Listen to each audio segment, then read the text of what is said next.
আসসালামু আলাইকুম। প্রথমে বিরাট সুখবর। অবশেষে ১৯তম শিক্ষক নিবন্ধন বিজ্ঞপ্তি প্রকাশ। এই আপডেটটি প্রকাশ করা হয়েছে ৩১ মে ২০২৪। সম্মানিত ভিউয়ার্স, চলুন এ বিষয়ে জেনে নিই পুরো বিস্তারিত তথ্য। আশা করি সঙ্গেই থাকবেন।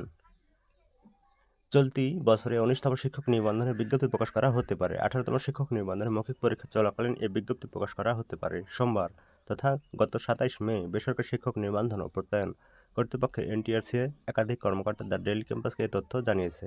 এ বিষয়ে এনটিআরসির সচিব মোহাম্মদ ওবায়দুর রহমান দ্য ডেইলি ক্যাম্পাসকে বলেন, ১৯তম শিক্ষক নিবন্ধনের বিজ্ঞপ্তি নিয়ে এখনও কোনো সিদ্ধান্ত হয়নি। আমাদের পরিকল্পনা হলো চলতি বছরের মধ্যে ১৮তম শিক্ষক নিবন্ধনের কার্যক্রম শেষ করার।